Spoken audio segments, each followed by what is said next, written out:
Hello అండి, welcome to me Radha channel. అందరూ ఎలా ఉన్నారు? నేనైతే బాగున్నాను, మీరు కూడా బాగుండాలని చెప్పి కోరుకుంటున్నాను. ఇవాళ వ్లాగ్ అయితే నా డెలివరీ వ్లాగ్ అనమాట. ఇందులో అసలు ఆ రోజు ఏమైంది, ఎందుకు ఎమర్జెన్సీ సి సెక్షన్కి వెళ్ళాల్సి వచ్చింది, ఆపరేషన్ ఎక్స్పీరియన్స్ ఎట్లా ఉంది, దాని తర్వాత నేను ఫేస్ చేసిన ప్రాబ్లమ్స్ అవన్నీ నేను మీతో డిస్కస్ చేయాలనుకుంటున్నా ఈ వీడియోలో. 8th మంత్ వరకు అయితే నేను చేయించిన అన్ని స్కాన్ రిపోర్ట్స్ చాలా పర్ఫెక్ట్గా వచ్చినాయి.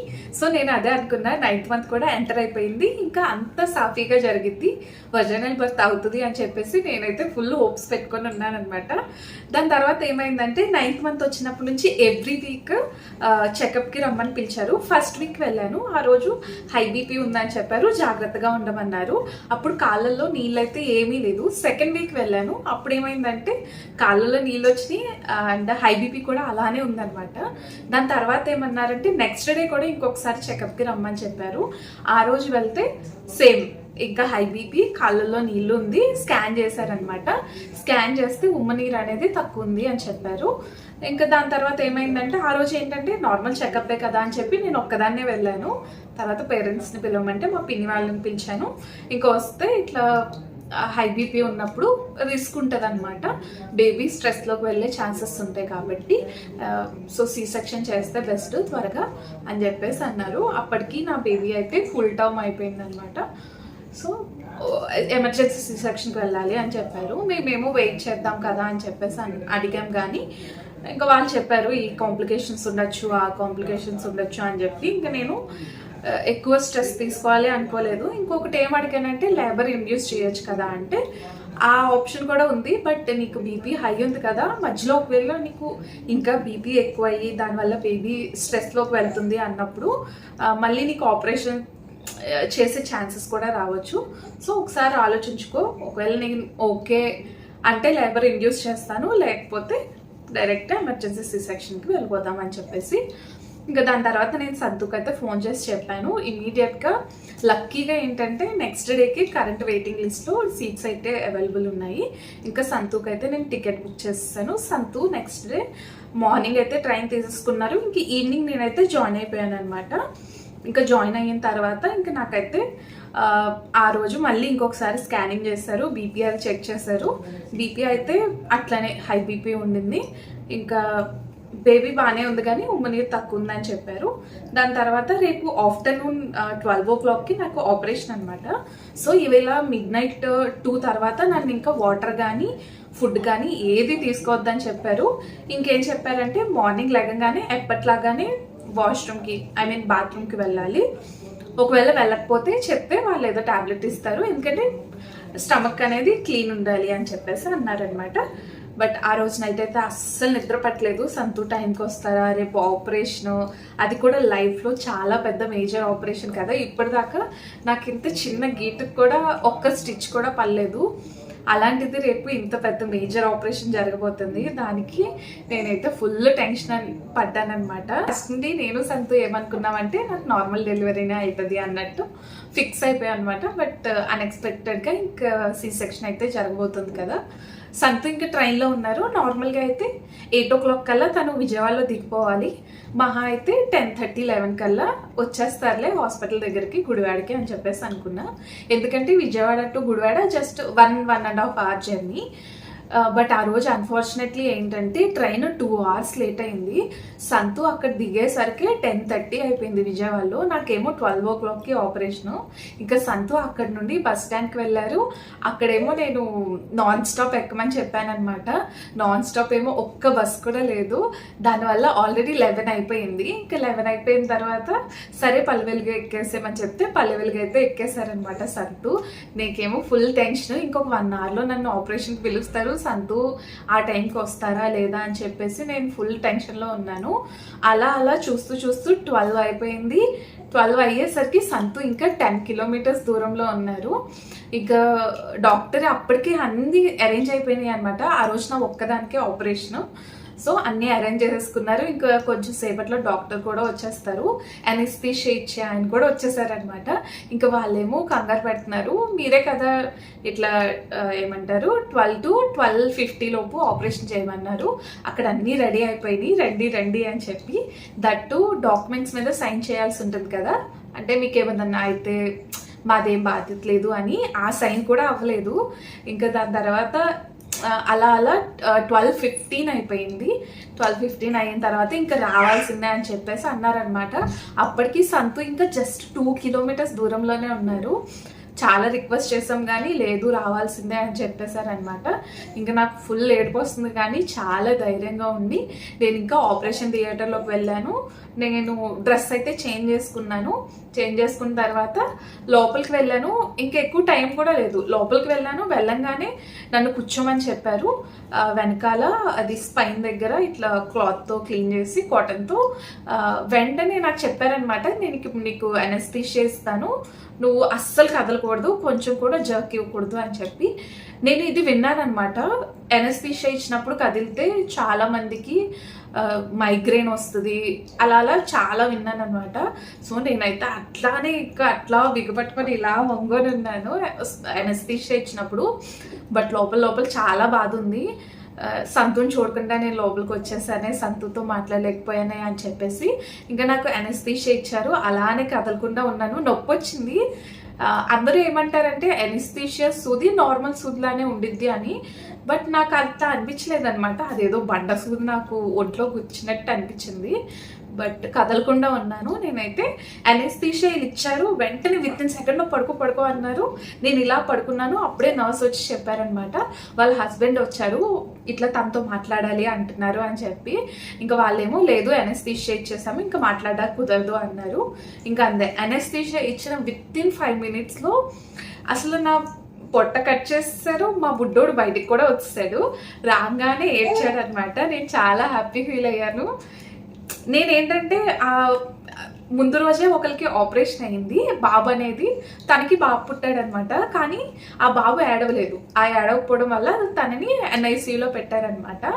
సో నేను ఆ విషయం విన్నప్పటి నుండి నా బేబీ బయటకు వచ్చినప్పుడు ఏడవాలి అని దాంట్లోనే ఉన్నాను కాబట్టి నా బేబీ బయటకు రాగానే ఏడ్చింది అనమాట. ఇంకా అదే హ్యాపీనెస్లో ఉన్నాను కానీ అసలు జెండర్ ఏంటి అని కూడా నేను అడగలేదు. దాని తర్వాత ఇంకా బేబీని తీసుకెళ్ళిపోయారు. తనకి క్లీన్ అది చేయాలి కదా, వెయిట్ అది చెక్ చేయాలి, అన్నీ బాగున్నాయి లేదా అని చెక్ చేయాలి కదా. పిల్లల డాక్టర్ అయితే వచ్చారనమాట, పీడియాట్రిషియన్. తను చెక్ చేస్తున్నారు. అప్పుడే అనెస్థీషియా ఇచ్చి ఆయన అడిగారనమాట, ఏంటి నీకు ఎవరు పుట్టారో అడగవా, ఏ జెండరు ఏంటి అని చెప్పేసి. అప్పుడు నేను అనుకున్నా, అవును కదా నేను అసలు అడగలేదేంటి అని చెప్పేసి. ఎవరు పుట్టారు అంటే బేబీ బాయ్ అని చెప్పారు. అవునా అని ఒక స్మైల్ ఇచ్చాను. నాకేంటంటే నాకు కళ్ళకి అది కాటన్ పెట్టారనమాట. దాని కింద నుండి నేను చూడొచ్చు, అంత లూజ్గా ఉంది అది. కానీ నేను అస్సలు కళ్ళు తెరవలేదు. నాకు భయం వేస్తుంది అనమాట.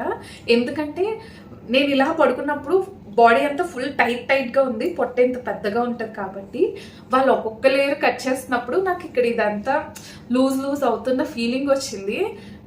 అయితే నాకు అప్పుడు కనబడుతుంది కానీ నేను ఇట్లా కళ్ళు గట్టిగా మూసేసుకున్న ఉన్నానమాట. ఇంకొక విషయం ఏంటంటే ఎంత భయంకరంగా ఉందంటే operation theatre full of lights, bright lights ఉన్నాయి. దట్టు ఎంత చలిగా ఉందంటే అబ్బో, అసలు నేను ఫస్ట్ టైం ఎక్స్పీరియన్స్ చేశాను అంత చలిని. నేనేంటంటే లిటరలీ నాకు ఆపరేషన్ జరుగుతుంది, నేను షివర్ అయిపోతున్నాను అనమాట. ఇలా నా చేతులు, నా హెడ్ నాకు తెలియకుండానే ఫుల్ షివర్ అయిపోతున్నాను. వాళ్ళేమో మధ్యలో అడుగుతా ఉన్నారు, బాగానే ఉన్నావా అని. యాక్చువల్లీ ఏమైందంటే హై బీపీ ఉన్నప్పుడు ఒకవేళ డెలివరీ టైంలో టెన్షన్ పడితే ఫిక్స్ వచ్చే అవకాశం ఉంటుంది అని చెప్పేసి అన్నారనమాట. సో అనుకున్నారేమో ఫిక్స్ వచ్చినాయి అని. బట్ నాకేమో తెలియకుండానే ఫుల్ షివరింగ్ వచ్చేసింది, అంత చలిగా ఉందన్నమాట లోపల. ఇంకా దాని తర్వాత ఇంకో ఆపరేషను నాకు ఆల్మోస్ట్ 1 hour జరిగినట్టుంది. ఇంకా ఆలోపు బాబుని కూడా తీసుకెళ్ళి సంతుకి ఇచ్చారంట. ఇంకా సంతు అయితే ఫుల్ ఎమోషనల్ అయిపోయాడంట. నేనైతే లోపలికి వచ్చినప్పుడే మా సిస్టర్కి అయితే చెప్పాను, ఇట్లా నువ్వు వీడియోస్ తీస్తూ ఉండు, బాబు బయటకు వచ్చినప్పుడు ఫ్యామిలీ అందరు రియాక్షన్ తీస్తూ ఉండు, బాబు కూడా వీడియోస్ తీస్తూ ఉండు అని చెప్పేసి అన్నాను అనమాట. సో తనైతే తీసింది. థ్యాంక్ఫుల్ టు హర్, ఎందుకంటే అవన్నీ లైఫ్ టైం మెమరీస్. సో సత్తు చాలా ఎమోషనల్ అయిపోయాడు. అండ్ ఇంకేంటంటే నర్స్ వచ్చిన తర్వాత ఫస్ట్ తను నా గురించి అడిగాడంట. ఇంకా అందరూ బేబీతో బిజీగా ఉన్నారు. ఇంకా తనైతే నా గురించి ఆపరేషన్ థియేటర్ బయట అయితే వెయిట్ చేస్తూ ఉన్నారు. ఇంకా నా ఆపరేషన్ అయితే సక్సెస్ఫుల్గా కంప్లీట్ అయిపోయింది అనమాట. స్టిచెస్ అవన్నీ వేసి డాక్టర్ అయితే వెళ్ళిపోయారు. నర్సెస్ ఏంటంటే డ్రెస్సింగ్ చేయాలన్నమాట. ఆ టైంలో చెప్తున్నారనమాట, లిటరలీ ప్రతిసారి ఏ నర్స్ వెళ్ళినా సరే సంతో అడుగుతూ ఉన్నారంట, నా వైఫ్ ఎలా ఉంది అని చెప్పి హిందీలో అడుగుతున్నారనమాట. సో నర్స్ అది డ్రెస్సింగ్ చేసినప్పుడు నాకు అదే చెప్తుంది, అమ్మో మీ ఆయన బయట ఎంత కంగారు పడుతున్నారు తెలుసా, బేబీని ఫస్ట్ చేతిలో పెట్టినప్పుడు బేబీని చూడకుండా నా వైఫ్ ఎలా ఉందని అడుగుతున్నాడు, కానీ తను బేబీని చూడట్లేదు, జెండర్ కూడా అడగలేదు. అమ్మో తను నిన్ను ఎంత ప్రేమిస్తున్నాడో అని చెప్పేసి అలా నర్సెస్ వాళ్ళు మాట్లాడుకుంటున్నారు. నేనేం మాట్లాడలేదు, నాకు షివర్ అయిపోతున్నాను. నేను జస్ట్ అలా స్మైల్ ఇచ్చాను అనమాట. దాని తర్వాత ఆయమ్మ వాళ్ళు వస్తుంటే ఆయమ్మ వాళ్ళని కూడా అడిగాడంట సంతు హిందీలో, నా వైఫ్ అని చెప్పి సైకిల్ చేశాడంట. అదే విషయం ఆయమ్మ వాళ్ళు కూడా వచ్చి చెప్పారనమాట. ఇంకా తర్వాత నన్ను ఆపరేషన్ థియేటర్లోంచి బయటకైతే తీసుకొచ్చారు. తీసుకురాగానే సంతు కళ్ళల్లో నీళ్ళు, నాకు కూడా కళ్ళమ్మటి నీళ్ళు వచ్చినాయి సంతుని చూడంగానే. ఇంకా సంతు అయితే ఫోర్ హెడ్ మీద కిస్ చేశారు. నువ్వు బాగున్నావా, ఓకేనా అని చెప్పేసి అడిగారు అనమాట. నేను బాగానే ఉన్నాను, బేబీ ఎలా ఉంది, క్యూట్గా ఉన్నాడా అంటే చాలా క్యూట్గా ఉన్నాడు అని చెప్పేసి అన్నాడు అనమాట. అప్పటికి నేను ఇంకా బేబీని చూడలేదు. దాని తర్వాత నన్ను తీసుకెళ్ళి ఐసీయూలో పెట్టారు మానిటర్ చేయడానికి. నార్మల్గా నా ఫ్రెండ్కి కూడా డెలివరీ అయిందనమాట. నేనేం విన్నానంటే ఆపరేషన్ అయిన తర్వాత ఒక 5 to 6 hours వరకు మనకి నమ్ము ఉంటాయి కాళ్ళు అవన్నీ. సో పెయిన్ ఏం తెలీదు, అట్లనే ఉంటుంది అని చెప్పేసి అన్నారు. బట్ నేను ఆపరేషన్ థియేటర్ నుండి ఐసీయూకి వెళ్ళిన ఒక 1/2 hour ఏమో అంతే. నాకు దాని తర్వాత ఫుల్ పెయిన్స్ స్టార్ట్ అయిపోయినాయి, ఇవంతా నొప్పి వచ్చేస్తుంది, పొట్టంతా ఏడ్చేస్తున్నాను అనమాట. ఆ బిఫోర్ 1/2 hour ఉంది కదా, అప్పుడు మాత్రం లోపలికి వెళ్ళాక బాబుని తీసుకురమ్మని చెప్పాను. ఇంకా బాబుని తీసుకొచ్చారు. చూడంగానే ఫస్ట్ రియాక్షన్, అమ్మో ఏంటి ఇంత క్యూట్గా ఉన్నాడు అని చెప్పేసి అన్నాను అనమాట. ఇంకా తర్వాత ఫస్ట్ మనం పాలివ్వాల్సి వస్తుంది కదా, ఆబ్వియస్లీ నేను అటు ఇటు తిరగలేను. ట్రై చేశారు బట్ అవ్వలేదు పాలివ్వడానికి. ఇంకా బాబుని తీసుకెళ్ళిపోయి ప్యాకెట్ పాలు అయితే ఇచ్చారంట. ఇంకా దాని తర్వాత నాకైతే ఫుల్ పెయిన్స్ స్టార్ట్ అయిపోయినాయి. ఇంకా నేను బాగా ఏడుస్తూ ఉన్నాను, నాకు ఏదో ఒక ఇంజెక్షన్ ఇవ్వండి, నాకు బాగా నొప్పులు వస్తున్నాయి, నేను తట్టుకోలేకపోతున్నాను, నాకు పెయిన్ కిల్లర్ ఇవ్వండి అని చెప్పేసి అడిగాను అనమాట. తర్వాత ఎప్పుడు నేను అడుగుతున్నా ఒక 1.5 hour ఏమో వచ్చారు. వచ్చి ఇంకా అప్పుడు నాకు ఒక పెయిన్ కిల్లర్ ఇచ్చారనమాట, ఒక ఇంజెక్షన్ చేశారు. ఆ పెయిన్ కిల్లర్ ఇచ్చిన ఒక 1/2 hour తర్వాత నాకు కొంచెం నెమ్మదైందనమాట. అప్పుడు కొంచెం నొప్పులు అనేవి తగ్గినాయి. అలానే కంప్లీట్గా తగ్గిపోయినాయి అని కాదు, కానీ బెటర్ అనమాట, మేనేజబుల్గా ఉన్నాయి. అప్పుడు మా ఫ్రెండ్ వాళ్ళు వచ్చారనమాట. తనకు కూడా అప్పుడే బాబు పుట్టాడు, ఒక 2 months అయిందంతే, చాలా చిన్నోడు. ఆ బాబుని తీసుకొని నన్ను చూడ్డాకైతే తను వచ్చిందనమాట. ఆబ్వియస్లీ తను ఈ వ్లాగ్ చూసింది. నేను చాలా హ్యాపీ ఫీల్ అయ్యాను తను వచ్చిందని. తన పేరు మల్లిక అనమాట. తనకు అంత చిన్న బాబున్నా సరే నన్ను చూడడానికి హాస్పిటల్ వరకు వచ్చింది. నేను చాలా హ్యాపీ ఫీల్ అయ్యాను. ఇంకా దాని తర్వాత అయితే ఎక్కువసేపు ఉంచలేదు, ఒక 3 to 4 hours ఉంచారు ఐసీయూలో. దాని తర్వాత మళ్ళీ నన్ను నార్మల్ రూమ్కి అయితే షిఫ్ట్ చేసేసారు. షిఫ్ట్ చేసిన తర్వాత ఒక 1 hour ఏమో పడుకున్నాను. దాని తర్వాత నాకు గొంతులో కిచ్ అయితే మొదలైంది. చాలా ఇరిటేట్గా అనిపిస్తుంది, దగ్గు వస్తుంది అన్నట్టుగా అనిపిస్తుంది, నోస్ బ్లాక్ అయినట్టు, ఇంకా బ్రీతింగ్ తీసుకోవడానికి చాలా కష్టంగా అనిపించింది అనమాట. దాని తర్వాత నేను పడుకోవడానికి ట్రై చేశాను, అంతగా దాని గురించి ఏం ఆలోచించలేదు. సెలైన్ అది పెట్టారు, యూరిన్ పైప్ అవన్నీ పెట్టేసి ఉంచారనమాట. దాని తర్వాత ఏమైందంటే సడన్గా నాకు దగ్గు వచ్చింది. అసలు ఆపరేషన్ జరిగిన వాళ్ళకి దగ్గు జలుబు వస్తే దానంత నరకం ఇంకేది ఉండదన్నమాట. దగ్గు రాగానే నాకు ఒక్కసారిగా ఏంటంటే అది నాకు ఇట్లా పొట్ట పేరిపోయినట్టు, నాకు ఏవైతే లోపల స్టిచెస్ చేస్తారో అవన్నీ ఊడిపోయినంత ఫీలింగ్ వచ్చింది. చాలా భయం వేస్తుంది అనమాట. ఇంకా నేను నిద్రపోలేదు, అప్పటికే నైట్ అయిపోయింది. డాక్టర్ అంతకంటే ముందే ఒకసారి వచ్చి నన్ను చెకప్ చేసి వెళ్ళిపోయారనమాట. ఇంకొక విషయం ఏంటంటే నేను ఐసీయూలో ఉన్నప్పుడు డాక్టర్ అయితే వచ్చారనమాట. వాళ్ళు మనకి బ్లీడింగ్ అయితే చెక్ చేస్తారు. ఆ టైంలో ఏం చేశారంటే అసలు అప్పుడే ఆపరేషన్ అయింది, వాళ్ళు పొట్టని ఇంత గట్టిగా నొక్కుతున్నారనమాట. అసలు నాకు ఇంకొకసారి ఆపరేషన్ చేయించుకోకూడదు, ఇంకొక పిల్లోడు కానీ పిల్ల కానీ వద్దు అన్నట్టు ఫీలింగ్ వచ్చిందనమాట. నేను 5 days ఉన్నాను. 5 days మార్నింగ్ ఈవినింగ్ డైలీ ఎవరో ఒకరు రావడం, నా పొట్టని గట్టిగా నొక్కడం.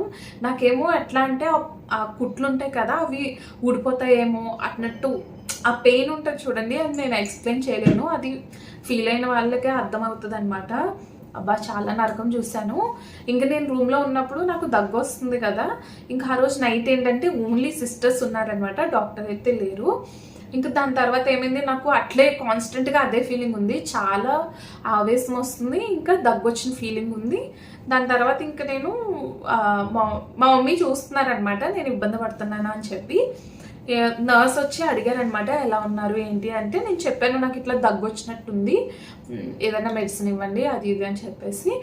మార్నింగ్ మేడం వస్తారు అప్పుడు ఇస్తారు అని చెప్పి. ఇంకా ఆ రోజు నైట్ అయితే నేను అసలు ఒక్క 1 మినిట్ కూడా నేను కళ్ళు మూసుకోలేదనమాట. అలానే మా బుడ్డోని చూసుకుంటా ఉన్నాను. ఇంకా మధ్యలో వాడు నార్మల్గా 2 అవర్స్కి వాడికి పాలు ఇవ్వాల్సి వస్తుంది కదా, నేనైతే ఇవ్వలేకపోయాను అనమాట. ఆ రోజు ట్రై చేశాను, సంతు కూడా ట్రై చేయించాడు, మా మమ్మీ కూడా ట్రై చేయించింది పాలు ఇవ్వడానికి. కొంచెం కొంచెం తాగాడు, బట్ వాడి పొట్ట అయితే ఫుల్ అవ్వలేదు అనమాట. దాని తర్వాత వాళ్ళైతే ఇంకా ప్యాకెట్ పాలు తీసుకొచ్చింది కదా మా మమ్మీ, అదే చిన్న గ్లాసు స్పూన్తో అయితే వాడికైతే పట్టించి అలా 2 అవర్స్కి పట్టించి పడుకోబెట్టారనమాట. ఇంకా ఆ రోజు అట్లా నైట్ అస్సలు నిద్రపోలేదు. ఇంకా మార్నింగ్ డాక్టర్ రాగానే మా మమ్మీ చెప్పారనమాట, ఇట్లా మా పిల్ల ఒక్క నిమిషం కూడా కళ్ళు మూసుకోలేదు, చాలా ఇబ్బంది పడుతుంది అని చెప్పి. ఇంకా ఆ తర్వాత చెప్పాను నాకు ఇట్లా బాగా ఆవేశంగా ఉంది, ఇంకా దగ్గు వచ్చిన ఫీలింగ్ వస్తుంది అని చెప్తే, తర్వాత నాకైతే నెబులైజేషన్ పెట్టారు. దాని తర్వాత నాకు కొంచెం రిలీఫ్ వచ్చిందనమాట. ఇంకా గొంతులో కిచ్కిచ్చిపోయింది, బ్రీతింగ్ అనేది కొంచెం మంచిగా వచ్చిందనమాట. అప్పుడు నేను పడుకున్నాను. దానికి తోడు ఏంటంటే మనకి ఆపరేషన్ జరిగిన తర్వాత 2 days మనల్ని ఏం తినలేమన్నమాట. అంటే ఆపరేషన్ జరిగిన రోజు ఆ నెక్స్ట్ డే కూడా వాటర్ కూడా తాగనివ్వరు. నాకైతే ఆపరేషన్ జరిగిన తర్వాత 2 days నేను ఏం తినలేదు, వాటర్ కూడా తాగలేదనమాట. ఇట్లా నోరంతా ఎండిపోయింది. నేను ఇట్లా డెలివరీకి వెళ్ళే ముందు బ్యాగ్లో ఏమేమి ప్యాక్ చేసుకోవాలి అన్న వీడియో చూసినప్పుడు ఒకరు చెప్పారనమాట, మనం ఇట్లాగా డెలివరీ అయిన తర్వాత మనల్ని వాటర్ కానీ ఫుడ్ కానీ తీసుకొని ఇవ్వరు కాబట్టి లిప్స్ అనేవి డ్రై అయిపోయి పగిలిపోతాయి, సో లిప్ బామ్ పక్కా తీసుకెళ్ళండి అని చెప్పి. అది ట్రూ అనమాట. ఇఫ్ ఇన్ కేస్ మీలో ఎవరైనా డెలివరీకి ఉన్న వాళ్ళు, ఇఫ్ ఇన్ కేస్ ఆపరేషన్ అవుతుంది అనుకున్న వాళ్ళైతే పక్కా మీతో పాటు లిప్ బామ్ అయితే తీసుకెళ్ళండి. నాకైతే బాగా పనికొచ్చింది. నా లిప్స్ అయితే ఫుల్ డ్రై అయిపోయి పగిలినట్టు అయిపోయినాయి అనమాట. సో నేను లిప్ బామ్ అప్లై చేసుకుంటానే ఉన్నాను. చాలా వాటర్ అయ్యావు కానీ అస్సలు వాటర్ తాగకూడదు. అలా 2 days తాగలేదు నేనైతే. సో సెకండ్ డే అయితే నేను పాలు ఇవ్వడానికి ట్రై చేద్దామని చెప్పి అలా నెమ్మదిగా పక్కకు తిరిగాను. నేను పాలు ఇస్తున్నాను కానీ వాడు ఏదో కొంచెం సేపు తాగుతున్నాడు, ఇంకా పడుకుని పోతున్నాడు. మళ్ళీ వాడికి కాసేపటికి ఆకలేస్తుంది అనమాట. ఇంకా ఆ రోజు కూడా అంతే, ఫామ్లో తెప్పించాను. ఆ రోజు ఫామ్లో తెప్పించి ఇంకా ఆ పాలు కలిపి ఇంకా అదే స్పూన్తో అయితే వాడికి ఆ రోజు ఫీడ్ చేశాను. తర్వాత ఆపరేషన్ అయిన 3rd day అయితే నాకు లేసి కూర్చోమని చెప్పారు, ఇంకా ఫుడ్ కూడా తినమని చెప్పారు అనమాట. అది కూడా ఇడ్లీ తినమని చెప్పారు. ఇంకా ఆ ఫస్ట్ లేసి కూర్చొనే ఆ పీరియడ్ ఉంటుంది చూడండి, అబ్బా నరకం అంటే నరకం. అసలు అర్థం కావట్లేదు, ఆ కింద బాడీ నాది కాదు అన్నట్టుగా ఉందన్నమాట. అసలు లెగిసి కూర్చోడానికి నేను చాలా ఇబ్బంది పడ్డాను. సంతు నాకు హెల్ప్ చేశారనమాట. సంతుని పట్టుకొని ఇంకా నెమ్మదిగా అయితే నేను లెగిసి కూర్చున్నాను అనమాట. కూర్చున్న తర్వాత ఇడ్లీ అయితే తీసుకొచ్చారు, 2 ఇడ్లీస్ తిన్నాను నేను. దాని తర్వాత మా బుడ్డోడికి యాక్చువల్లీ పుట్టినరోజే వెళ్ళి వ్యాక్సిన్ అయితే వేయించాలి, మాకు తెలియదు అనమాట. నెక్స్ట్ డే నర్స్ వచ్చి అడిగారు తనకి బుడ్డోడికి వ్యాక్సిన్ వేయించారా అని చెప్పి. ఇంకా లేదు అని చెప్పేసి అంటే, లేదు వేయించాలి, పుట్టిన వెంటనే వేయించాలి అని అంటే, ఇంకా మా మమ్మీ అయితే ఆ రోజు 2 days తర్వాత అయితే మా బుడ్డోని 10th పుడితే 12th అయితే తీసుకువెళ్ళారనమాట గవర్నమెంట్ హాస్పిటల్కి వ్యాక్సిన్ వేయించడానికి. ఇంకా సంతు నాతో ఉన్నారు. ఆ రోజు ఆఫ్టర్నూన్ అయితే ఆకుకూరతో అయితే తినమని చెప్పారు, ఆకుకూర అండ్ చారన్నం అయితే తినమన్నారు. ఇంకా సంతు అయితే కలిపి నాకు ఒక్క ముద్ద పెట్టారు అంతే. నాకు ఒక్కసారిగా బాగా చెమటలు పట్టేసి కళ్ళు తిరిగిపోయినాయి అనమాట. కళ్ళు తిరిగిపోయి ఇంకా ఫుల్ బ్లాంక్ అవుట్ అయిపోయాను. అసలు నాకు ఏం కనిపించలేదు, కళ్ళు తెరిసే ఉన్నాను కానీ చుట్టూ అంత చీకటి అనమాట. చాలా టెన్షన్ వచ్చేసింది. నేను ఇలా తల పట్టుకొని, అమ్మో సంతు నాకు ఏం కనిపించట్లేదు, నర్సుని పిలువు అన్న. సంతు ఏమో టెన్షన్ పడిపోతున్నారు, జాను ఏం కాదు, ఏమవుతుంది చెప్పు అని చెప్పేసి ఇంకా తర్వాత వెళ్ళి నర్సుని అయితే పిలుచుకొని వచ్చారనమాట. నర్స్ వచ్చేలోపు అయితే ఇంకా సంతు అలానే పట్టుకొని ఇంకా తనైతే కళ్ళ నీళ్ళు పెట్టేసుకున్నారు నాకు ఏదో అవుతుంది అని. దాని తర్వాత ఆల్మోస్ట్ ఒక 5 to 10 minutes పట్టింది. ఇంకా నార్మల్ అయిపోయాను. కొంచెం ఆ ఫీలింగ్ అయితే తగ్గింది. స్లోగా ఇంకా మళ్ళీ ఏమంటారు కళ్ళు అయితే కనబడడం స్టార్ట్ అయినాయి అనమాట. ఇంకా అప్పుడు నర్స్ వచ్చి అడిగారు ఏమైంది అంటే చెప్పాను. ఇలా సడన్గా ఒక్కసారిగా బాగా కళ్ళు తిరిగి చెమటలు పట్టేసి ఇంకా కళ్ళు అసలు కనిపించలేదు అని అంటే ఇది కామన్ అనెస్థీషియా ఇస్తారు కదా, దానివల్ల ఇది ఒక సైడ్ ఎఫెక్ట్ టైప్ అనమాట. ఇప్పుడు బాగానే ఉన్నావు కదా అంటే బాగానే ఉన్నాను అని చెప్పాను. ఇంకా దాని తర్వాత ఇంకా ఫుడ్ అది తీసుకొని రెస్ట్ అయితే తీసుకున్నాను అనమాట. ఇంకా మా బుడ్డోడు పుట్టడం అయితే 3.1 kgsతో పుట్టాడు, కానీ చాలా చిన్నగా ఉన్నాడు. ఇంతే ఉన్నాడు అనమాట. మంచి వెయిట్తోనే పుట్టాడు, బేబీ పుట్టాల్సిన వెయిట్లోనే పుట్టాడు, కానీ చూడడానికి మాత్రం చాలా బక్కగా ఉన్నాడు అనమాట. అసలు నాకు పట్టుకోవాలంటేనే భయం వేసింది. 2 days నేను చూసాను కానీ తనైతే అస్సలు పట్టుకోలేదనమాట. ఏ రోజైతే డాక్టర్ నన్ను కూర్చోమని చెప్పారు కదా, ఆ రోజైతే నేను అడిగి తీసుకున్నాను అనమాట. బుడ్డోని ఫస్ట్ టైం పట్టుకున్నాను. ఎంత చిన్నగా ఉన్నాడో, అసలు చాలా లైట్ వెయిట్ ఉన్నాడు. అసలు అబ్బా భలే అనిపించింది. అప్పుడైతే భయం కూడా వేసింది, అమ్మో ఇంత చిన్న పిల్లని నేను ఎలా హ్యాండిల్ చేయాలి అని. అసలు వాడికి అంత చిన్నగా ఉన్నాడు కదా, పాలు పెట్టడమే రాలేదు నాకు. అసలు ట్రై చేశాను అలా కూర్చున్నప్పుడు, కానీ అస్సలు కుదరలేదు నాకు. సార్ నేను ఆపరేషన్ చేయించుకున్న తర్వాత ఇంకోసారి లైఫ్లో ఆపరేషన్ చేయించుకోకూడదు అన్నట్టుగానే ఇప్పటికి కూడా నాకు అది అట్లానే ఉండిపోయింది అనమాట మనసులో. అమ్మో నేను హ్యాండిల్ చేయలేను, ఇంకొక ఆపరేషన్ని ఇంకొక బేబీని నేను ఇంకా హ్యాండిల్ చేయలేను అనిపించింది. ఇంకొక విషయం ఏంటంటే పోస్ట్ పార్టమ్ డిప్రెషన్ అంటారు కదా, అది నిజంగా రియల్. నేను అది ఎక్స్పీరియన్స్ చేసే వరకు నాకు అర్థం కాలేదన్నమాట. లైక్ ఆ హార్మోన్స్ ఏంటో తెలీదు, పెద్దగా ఏడుపు వస్తుంది. దానివల్ల లైక్ నేను అతి చేస్తున్నా అని కూడా మా ఫ్యామిలీ మెంబర్స్ అనుకున్నారనమాట. సో నేను నా బ్రెస్ట్ ఫీడింగ్ జర్నీ గురించి, ఇంకా ఆ డిప్రెషన్ గురించి, ఆ టైంలో నాకు ఎలా అనిపించింది ఏంటి అనేది అయితే నేను నెక్స్ట్ వీడియోలో మీతో షేర్ చేసుకుంటాను. ఈ వ్లాగ్ అయితే ఇంకా ఇంతే, మీకు నచ్చింది అనుకుంటున్నాను. ఇంకా నెక్స్ట్ వీడియోలో కలుద్దాం. Bye bye.